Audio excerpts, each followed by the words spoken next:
좋은 가정 길라잡이 박현숙입니다. 오늘은 6월 29일이네요. 관계를 지키는 법인데 가족 관계를 지키는 법입니다. 가족 관계를 지키는 법. 가족 관계를 지키는 법이 있습니다. 자, 제가 싸우지 마라. 가족은 싸움의 대상이 아니다. 이렇게 했죠. 근데 어떻게 안 싸울 수가 있겠어요? 싸울 일이 많죠. 그런데 싸우면 안 돼요. 그러면은 싸워서 파괴되는 가족 관계를 어떻게 하면 지킬 수 있는가라는 것입니다. 자녀는 부모에 대한 원망과 상처가 있다. 참 많은 자녀가 부모에 대한 원망과 상처가 있더라고요. 사실 그러면 안 되죠. 저는 자녀 양육의 목표 중에 하나가 이거였어요. 절대로 나의 말로, 나의 행동으로 우리 자녀에게 상처를 주지 말자. 그래도 상처가 된 것이 있겠죠. 그럼에도 이 결심을 하는 건 굉장히 중요했어요. 왜냐하면 많은 사람들을 보니까요. 자기 온 가정 안에서 부모에게 받은 상처를 회복이 안 되고 치유가 안 돼가지고 결혼을 하잖아요. 그러면 그거를 배우자나 자기 자녀에게 쏟더라고요. 정말로 불행한 일이죠. 그래서 그런 걸 보고 저는 절대로 우리 자녀들이 결혼해서 좋은 부모와 좋은 배우자가 되게 해야 된다. 그러기 위해서는 우리에게서 상처를 받지 말게 해야 된다. 이런 생각을 했던 것 같아요. 그럼에도 불구하고 많은 자녀들이 부모에 대한 원망과 상처가 있지요. 자, 또 부모는 자녀에 대한 염려와 걱정과 화가 있죠. 자녀에 대해 염려를 하다가 그 다음에 걱정을 하다가 결국은 화를 내는 부모도 자녀를 그냥 감싸주고 절대적이고 헌신적이고 무조건적인 사랑을 베풀고 그러지 못해요. 자녀에 대해서 화를 내고 분노할 때도 있습니다, 여러분. 자, 이런 부모 자녀 사이의 갈등은 서로를 지치게 하고 멀어지게 만들죠. 때로 관계를 단절시킨다. 참 아픈 일이죠. 이럴 때 가족 관계를 지키는 방법은 자신의 마음과 생각을 지키는 것이다. 자, 부모에 대한 원망과 상처가 떠오를 때, 자녀를 향한 염려와 걱정과 화가 차오를 때면 이렇게 명령하자. 예수 이름으로 명령한다. 마귀야, 내 마음과 생각에서 떠나가라. 이렇게 하는 거예요. 자, 가족 관계를 지키는 방법은 자기 자신을 지키는 것입니다. 자기 자신을 지키는 방법을 두 가지 얘기하겠습니다. 첫 번째는 내 안에 부모에 대해서 원망하고 미워하는 마음이 일어날 때는 마귀에게 명령합니다. 마귀야, 내 마음에서 떠나가라. 내 생각에서 떠나가라. 이렇게 해보세요. 이 분노하게 하는 감정을 계속해서 일으키는 어둠의 영화, 예수 그리스도 이름으로 대적한다. 잠잠하라. 이렇게 해보세요. 그것을 막 씹고 나는 맞아 이런 상처를 받았어 이러면서 자기 연민에 들어간 다음에 그거를 그대로 보듬고 있다가 자기 배우자나 자기 자녀에게 쏟는다. 그러지 마세요, 여러분. 쏟게 돼요, 처리가 안 되면. 근데 우리는 그리스도 안에서 새로운 피조물. 그래서 해결할 수가 있어요. 예수님 이름으로, 예수님 안에서 해결할 수가 있습니다. 예수 그리스도 이름으로 끊는다 이렇게도 하시고 명령하시면서 잠잠하라 이렇게도 하실 수 있어요. 또 한 가지 방법은 성령님을 의지하는 거예요. 자, 우리의 주인은 예수 그리스도이시고 성령님이시고 하나님 아버지시죠. 주인이라는 뜻은 그 주인의 법을 내가 지키면서 산다 라는 뜻입니다. 자, 예수님 우리의 주인이시고 그분은 우리의 왕이십니다. 자, 누가 주인이고 누가 왕이죠? 내가 왕이고 내가 주인일 때 어떻게 하냐면 내 감정대로 하는 것입니다.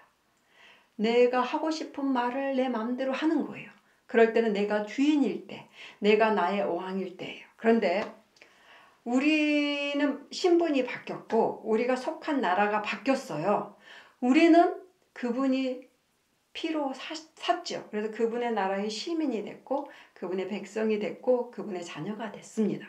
그래서 그분의 법 안에 들어왔어요. 그러면 그분의 법을 지키면서 사는 거예요. 그러면 우리 생명이 지켜지는 것이고 관계가 지켜지는 것이고 영원히 이 땅에서 행복하게 사는 것입니다. 그리고 영원히 이 땅에서 뿐만 아니라 영원하게 행복하게 사는 거예요. 자, 자기 자신을 지키는 방법은 왕을 바꾸는 거예요. 내가 왕이 되면 안 됩니다. 자, 왕을 바꿨다는 것은 무슨 말이냐면 자 이렇게 하는 것입니다. 성령님 나의 왕이십니다. 성령님 어디 계십니까? 내 안에. 그렇죠? 여러분 안에 계십니다. 그분 의지하세요. 그래서 성령님 내 생각을 다스려 주세요. 내 마음대로 생각하지 않겠어요. 내가 막 상처를 곱씹지 않겠어요. 이렇게 내 생각을 다스려 주시옵소서. 부모에 대한 미움과 원망과 상처가 막 생각나잖아요. 그럴 때 먼저 대적. 이 생각을 가져다 준 악한 양아 잠잠하라. 나는 생각하지 않을 거야. 떠나가라. 이렇게 하시고 두 번째는 생각을 다스려 주시옵소서. 한번 해보세요. 그러면 원망과 미움과 이런 것들이요. 생각이 바뀌어요. 그때 우리 부모님이 어쩔 수 없었구나. 이해가 돼요. 이해가. 그렇게 됩니다. 우리 부모님도 부모라는 게 처음 되셨지. 그래서 참 실수가 많으셨을 거야. 나도 결혼해보니까 참 처음 하다 보니까 어렵네. 이렇게 이해를 하게 돼요. 성령님이 생각을 바꿔주시죠. 그 다음에 감정, 이 마음을 다스려 주시옵소서. 이렇게 기도해 보세요. 마음을 다스려 주시옵소서.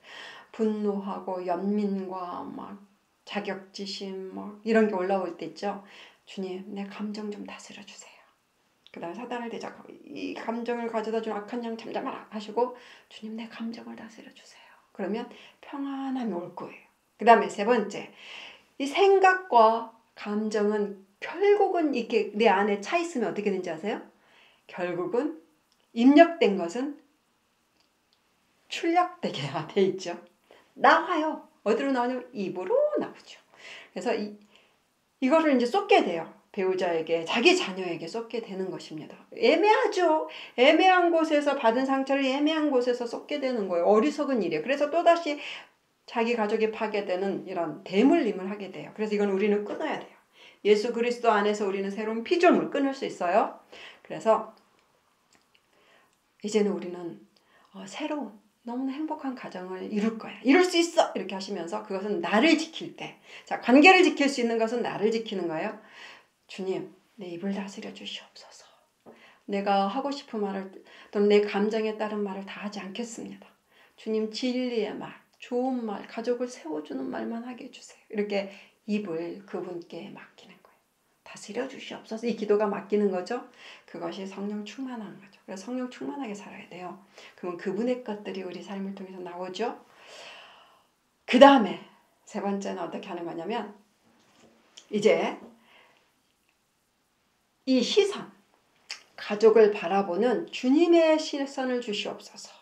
자, 우리 부모에게 예를 들어 상처를 받았다 그러면 부모를 바라보는 나의 눈이 아니고 주님의 눈을 주세요. 그렇게 기도하시고 부모님을 바라보시면요. 정말로 부모님에 대해서 감사하게 되고 그 어려운 상황에서도 나를 키우시느라고 참 수고하셨네. 이렇게 시각이 바뀌어져요. 하나의 인간으로서 부모의 역할로만 보는 게 아니라 그 인간으로서 보게 돼요. 그리고 하나님이 사랑하시는 분들, 수고하시는 분들을 보게 됩니다. 하나님의 관점. 하나님의 관점으로 보게 해주시고 그 다음에 이제 하나님의 마음으로 대하게 해주시옵소서. 하나님의 마음으로 대하게 해달라고 저는 가족을 위해서 아침마다 기도하는데요. 참 그게 신기해요. 그런 기도를 많이 했더니 자꾸 가족을 안아주게 돼요. 다른 사람에 대해서도 저는 이 기도를 많이 해요. 하나님의 눈으로 보게, 오늘 만나는 사람을 하나님의 눈으로 보게 해주시고 하나님의 마음으로 대하게 해주세요. 이렇게 꼭 기도하고 저는 이제 외출하는데요. 그러면 이상하게 그 사람들을 안아주고 싶어요. 그래서 안아주게 돼요. 왜냐하면 사랑하는 마음이 생겨요. 그것은 나의 힘이 아니에요. 성령께서 그런 마음을 부어주시는 거예요. 이 기도들은 너무나 기뻐하시는 기도 같아요. 그래서 꼭 해보세요, 여러분. 자, 가족 관계를 지키는 법은 나를 지키는 건데 첫 번째, 가족을 미워하게 하는 것들은 이런 생각들, 이런 대적하시고 그 다음에 성령님을 힘입어서 다스림을 받는 거죠. 생각과 의지, 감정, 입, 그 다음에 주님의 시각을 주세요. 주님의 마음을 주세요. 이렇게 기도하는 것입니다. 그러면 내 자신이 지켜져요. 내가 이렇게 사단의 그 어떤 유혹과 미혹의 이 영역에서 나를 지키게 돼요. 나를 지키면 어떻게 됩니까? 결국은 관계를 지키게 됩니다. 왜? 하나님의 눈으로 보고 하나님 마음으로 대하고 안아주고 상처 주는 말 하지 않고 이해해주고 이러면 당연히 가족 관계가 지켜지죠. 그리고 이해하면서 용서를 하고 그러다가는 결국은 또 더 충만해지면 어떻게 되는지 아세요? 우리 부모님 몰라서 그랬어요. 주님 용서해 주세요. 우리 아내가요. 잘 몰라서 그래요. 주님 용서해 주세요. 우리 자녀가요. 주님 잘 몰라서 그래요. 용서해 주세요. 이렇게 변호하게 되면서 대신 용서를 구하게 돼요. 거기까지 가면 진짜 충만한 그리스도인이라고 저는 생각해요. 성령 충만한. 그래서 우리는 그래서 늘 성령 충만해야 되는데 성령 충만은 여러분 잘못 해석하시면 안 돼요. 막 이적과 기사를 행하고 능력을 행하고 이런 것만 있는 것이 아니고 내 자신을 그분에게 복종하는 것. 그것이 성령 충만이에요. 그러면 결과로 뭐 능력도 나올 거고 이러죠. 결과에 그거는 내가 내 생각과 의지와 감정을 입을 시각을 그분의 다스림 가운데 들어가는 것 그것이 성령 충만한 삶이에요. 우리 그리스도인은 이제는 성령으로 살아야 돼요. 자, 내 힘으로 내 말로 내 의지로 내 감정대로 하고 싶은 대로 사는 것이 아니에요. 그것은 그리스도인이 아니고 자연인 옛사람입니다. 우리는 새로운 사람이죠. 그래서 내가 먼저 새로운 사람이 되면 관계가 지켜져요. 그러다 보면 이제 상대가 변화가 없어도 내가 바뀌었기 때문에 이렇게 뭐라 그랬죠? 미래가 나의 미래가 그리고 우리 가족관계 미래가 밝아져요. 점점 왜냐하면 빛은 그만큼 영향력이 있어요. 강합니다. 그래서 내가 빛 가운데서 이게 진리 가운데 살면은 그 빛이 쫙 비춰가지고 결국은 가족 전체가 하나님의 다스림 가운데 하나님의 나라 안에 들어오게 됩니다. 이 소망을 포기하지 마시고 하나님 앞에서 내가 나를 지키는 그런 삶을 계속 사시기 바랍니다. 그렇게 살면서 승리하시는 분들을 저는 참 많이 봤어요. 훌륭하시죠? 우리 모두 그렇게 될 수 있습니다. 오늘도 가족 관계를 어떻게 하면 지킬까? 내 자신부터 지키자 하시면서 이 영상을 좀 주의 깊게 반복하면서 보시면 좋을 것 같아요. 그리고 기도는 죽지 않는다 책을 또 보시고 또 이런 부분에 대한 다른 책들도 많이 읽으시고 하면서 꼭 여러분의 삶을 지키세요. 그럼 내 삶을 지키는 것이 결국 가정을 지키는 것이고 나라를 지키는 것, 그 다음에 세계를 지키는 것입니다. 아멘? 우리 한 사람의 영향력이 어마어마하죠. 여러분은 아주 귀한 놀라운 분들입니다. 할렐루야! 오늘도 가족을 향한 좋지 않은 생각과 마음을 없애면서 내 자신을 지키면서 그렇게 결심하면서 행복한 하루, 승리하는 하루 되시기를 축복합니다. 사랑합니다.